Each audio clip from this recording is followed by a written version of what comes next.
Ini orang-orang yang mengikuti terhadap ajaran-ajaran salafiyun, yaitu ulama-ulama terdahulu, dan ini dijalankan oleh para nahdiyin, nahdlatul ulama. Hanya saja yaitu tadi istilah salafinya dibajak oleh orang-orang Wahabi sehingga kita juga enggan untuk mengatakan kita ini salafi, yakni orang-orang yang mengikuti ulama-ulama terdahulu.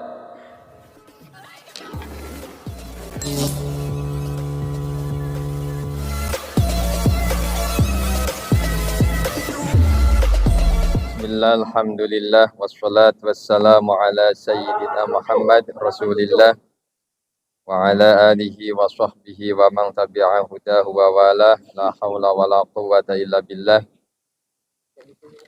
Wa aqul ila hadratin Nabil Mustafa Sayyidina Muhammad Rasulillah sallallahu alaihi wasallam wa ala alihi wa ashabihi wa azwajihi wa dhurriyyati wa li baitihi wa liman dakhala fi baitihi kiram ila jami'a ikhwanihi wa abaihi min al-anbiya'i mursal sallallahu wa sallam alaihi ajma'in wa ila jami'a wa ta'ala masyariqil ardi ila magharibiha wa sallallahu hadratin Syekh Muqaddar al-Jannah wa sallallahu Syekh Muhammad Ashma Sya'ari usulihim wa furu'ihim Allah ya'li darajatihim fil jannah wa yanfa'una min barakatihim wa karamatihi wa asrarihim wa anwarihim wa ulumihim fid dunya wal akhirah. Al-Fatihah. Bismillahirrahmanirrahim. Langsung saja karena waktunya tadi tidak banyak.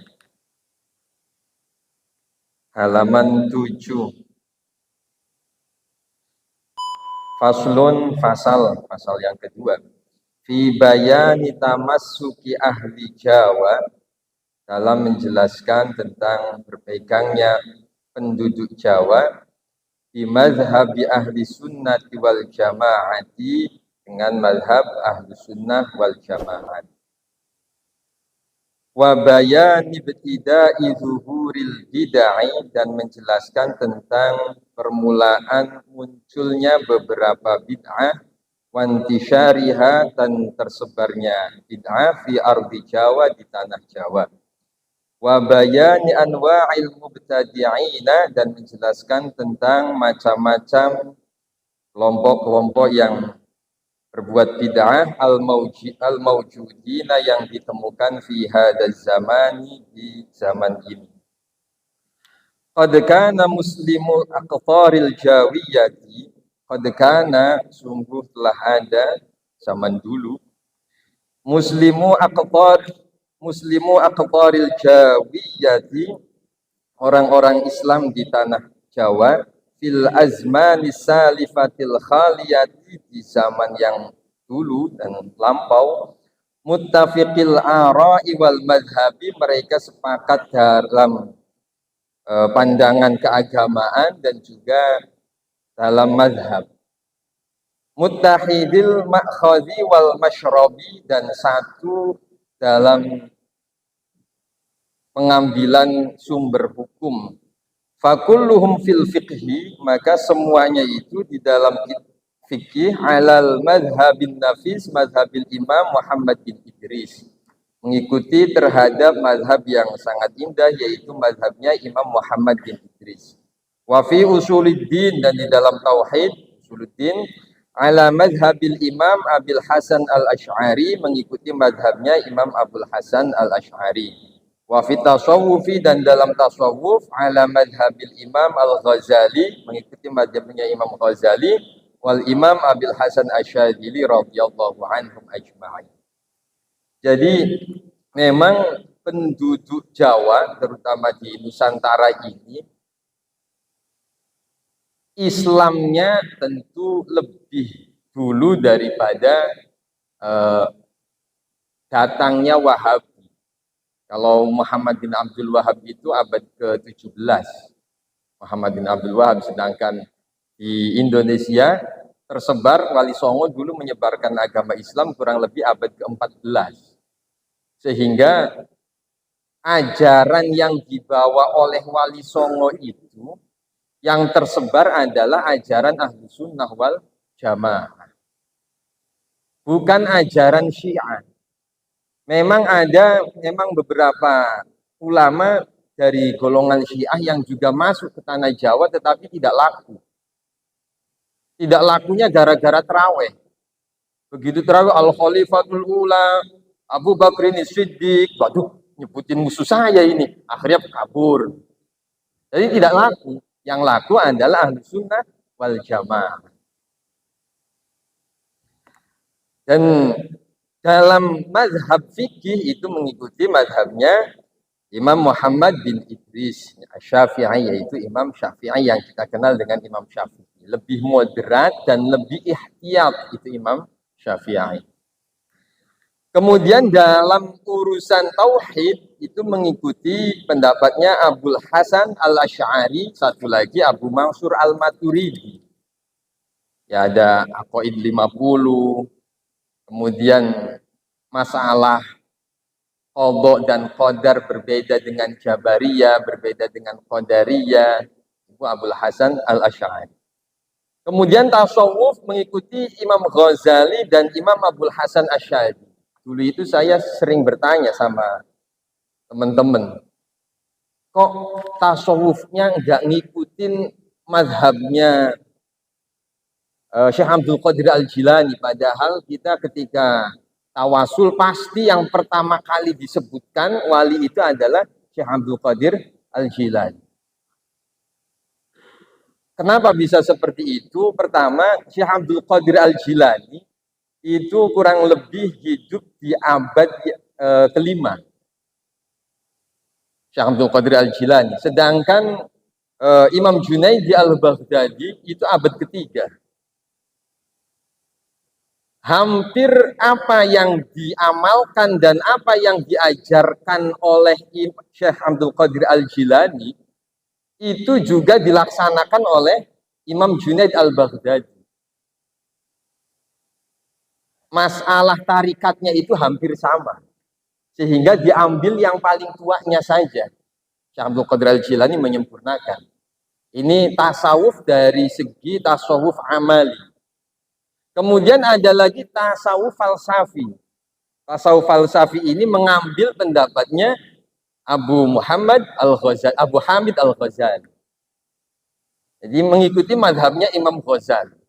Sehingga kalau dari keilmuan kita mengikuti Imam Ghazali, kemudian dari tarikatnya mengikuti Imam Junaid Al-Baghdadi yang tersebar menjadi beberapa tarikat, termasuk Qadiriyah, termasuk Syadziliyah. Ini sumbernya dari Imam Junaid Al-Baghdadi. Thumma innahu haddatsa fi 'ami alfin wa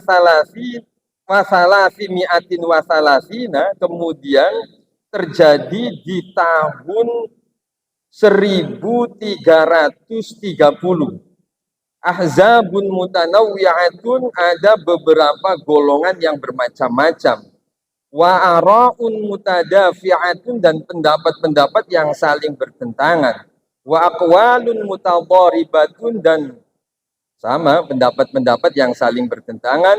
Warijalun mutajazibatun, dan tokoh-tokoh yang saling berbeda pendapat. Faminhum, maka diantara mereka salafiyuna, yaitu salafi. Cuman salafinya bukan salafi sekarang, Mbak. Salafi yang asli ini. Jadi istilah salafi ini dibajak sama orang Wahabi.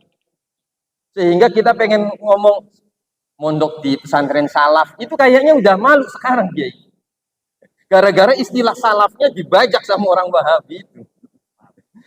Faminhum salafiyun, di antara mereka adalah salafiyun qaimuna ma alaihi aslafuhum, yang menjalankan apa yang dijalankan oleh pendahulu mereka, minat tamazhabi, yakni bermadhab bil madhabil muayyani, dengan madhab yang tertentu. Wa tamassuk dan berpegangan bil kutubil mu'tabarati al mutadawilati, dan juga berpegangan dengan kitab-kitab yang mu'tabar yang tersebar di antara kita. Wa mahabbatu ahlul bait, wa mahabbatu ahlil bait, dan mencintai ahlul bait. Para ulama kita, ulama Nahdiyin tentunya itu orang yang mau mencintai ahlul bait. Jadi kalau misalkan ada ahlul bait, memusuhi orang Nahdiyin, mereka salah alamat. Padahal yang memuliakan beliau-beliau ini adalah Ahlul Bait. Kalaupun kita bertentangan masalah pendapatnya dengan Ahlul Bait, tetap saja pendapatnya tidak kita ambil, tetapi orangnya tetap harus kita hormati. Wal auliya'i, dan mencintai para wali wassalihina. Wa tabarruk, yang berikutnya adalah tabarruk bihim, dengan mereka, ahya'an wa amwatan, baik yang masih hidup maupun yang sudah meninggal dunia. Jadi tabarruk itu nggak masalah terhadap orang yang masih hidup. Buktinya orang-orang NU, santri-santri NU, kalau misalkan kiainya minum kagak habis buat rebutan. Itu menunjukkan bahwa istilah tabarruk masih berlaku pada kita semua. Dan juga orang yang sudah meninggal pun ditabarukin. Kita tabaruk kepada orang-orang yang sudah meninggal. Konon ceritanya waktu makamnya Gus Dur itu pernah batunya sering habis karena dibawa oleh para penziarah. Jadi batunya diambil lagi sampai habis, diisi lagi. Akhirnya kemudian ada larangan. Wa ziyaratul kubur, yang berikutnya adalah ziarah kubur. Ziarah kubur kita sering menjalankannya. Wa talqinul mayyiti, kemudian talqin mayyit. Jangan lupa dan jangan dihilangkan perbuatan-perbuatan ulama kita ini, kebaikan para ulama ya harus kita jalankan, harus kita lanjutkan. Wa shadaqatu anhu, kemudian sedekah atas nama mayyit. Biasanya sedekah atas nama mayit ini dijalankan ada yang ketika selesai sholat jenazah. Agaknya di tempat saya namanya sholat berhadiah. Karena habis sholat kemudian dikasih duit tuh, dimasukin ke sakunya, amplop. Ada yang 2.000, ada yang 5.000. Yang gak masalah, harus kita terima karena tuan rumah sudah sedekah mengatasnamakan mayit itu.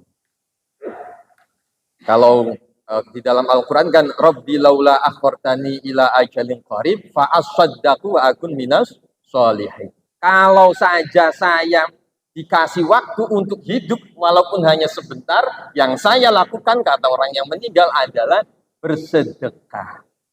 Sehingga orang-orang kita bersedekah atas nama mayit tadi. Demikian juga tahlilan, juga istrinya ya sedekah. Maka biasanya kalau di doa, Allahumma ja'al wa taqabbal wa ausul wa balligh sawaba wa qara'na min surat Yasin, terus wa ma tasaddaqna hadiyatan wasilatan. Wa i'tiqadu syafa'ati, kemudian meyakini adanya syafaat. Syafaatnya Nabi maupun syafaatnya para wali. Syafaatnya Nabi berlaku untuk nanti di yaumul qiyamah, juga berlaku sekarang. Itu diyakini oleh kita. Bukan hanya nanti di yaumul qiyamah, tetapi sekarang juga bisa berlaku syafaatnya Rasulullah. Wa naf'ud du'ai, kemudian manfaatnya doa, wa tawassul, dan tawassul, wa ghairu dzalika, dan selainnya. Ini orang-orang yang mengikuti terhadap ajaran-ajaran salafiyun, yaitu ulama-ulama terdahulu, dan ini dijalankan oleh para nahdiyin, nahdlatul ulama. Hanya saja, yaitu tadi, istilah salafinya dibajak oleh orang-orang Wahabi, sehingga kita juga enggan untuk mengatakan kita ini salafi. Yakni orang-orang yang mengikuti ulama-ulama terdahulu. Wallahu a'lam.